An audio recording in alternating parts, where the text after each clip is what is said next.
this week. Again, I told you he's the author of Heart and Fire Center, the Life and Music of Bernard Herrmann. Ladies and gentlemen, Stephen Smith, thank you. And please turn off your cell phones, no texting throughout the film. Thank you. Here you go, Stephen. Thank you, Grant.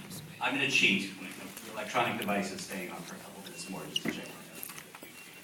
But thank you all for coming out tonight. I'm very happy to be here to help the Cinematheque celebrate a man who was called, and these are quotes, paranoid, his own worst enemy, a raw nerve, and a time bomb.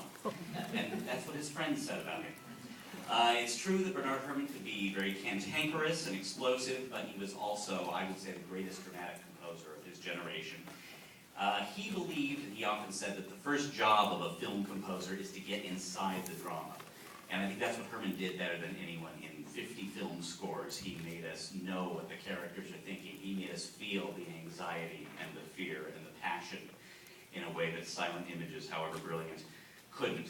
What makes him different and exceptional? There are many things. One, I think, is his orchestration, because it was the choosing of instruments that Herrmann felt a lot of composers didn't take seriously enough. At a time when most composers in Hollywood would hand off the orchestrating to someone else, he insisted on doing all of it himself. He said it was like a thumbprint, and if you didn't, it was like leaving color out of a painting.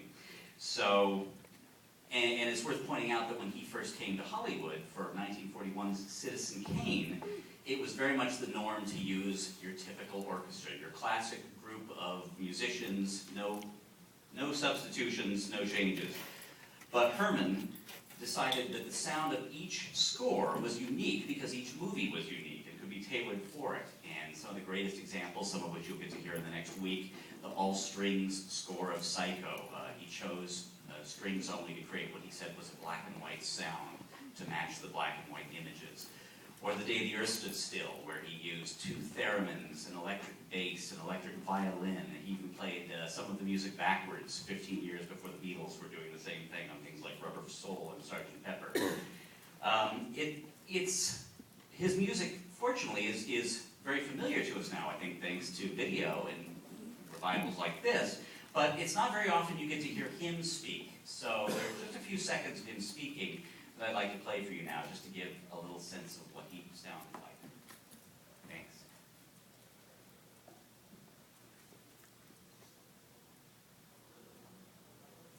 And if the projectionist, I'm sorry, I don't know. Cinema, and certainly the development of cinema, is undoubtedly the most important artistic development of the 20th century.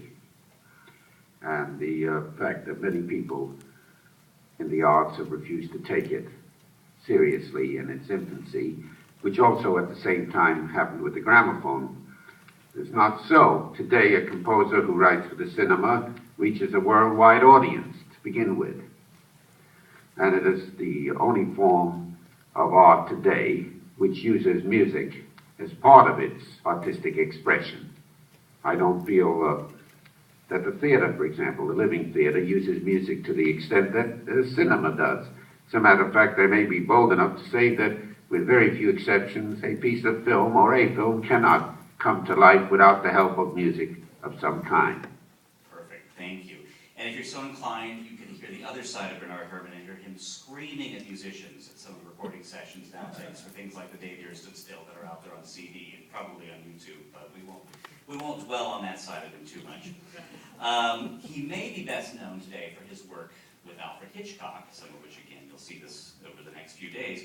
But tonight we have 2 thrillers that he scored for other filmmakers, starting with 1962's Cape Fear, which was directed by J. Lee Thompson, which was done just after the triumphs of Vertigo and North by Northwest and Psycho. This is 2 years after Psycho.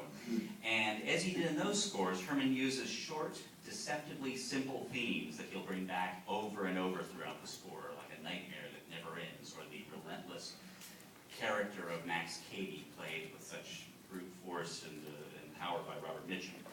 The main title for this film is sort of a 2-minute crash course in Bernard Herrmann.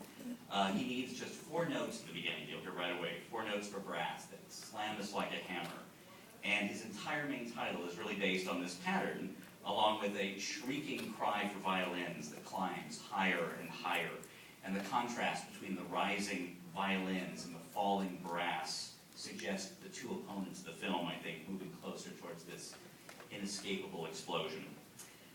And I'd just finally like to say that no matter how wrung out you feel by the end of Cape Fear, please, please stay for the second movie, On Dangerous Ground, because it has an even more amazing score. It was one of Bernard Herrmann's favorite of all of his projects, and it's very rare to get to see it on a big screen. So I hope you enjoy this film, and I'll talk to you a little later. Thank you.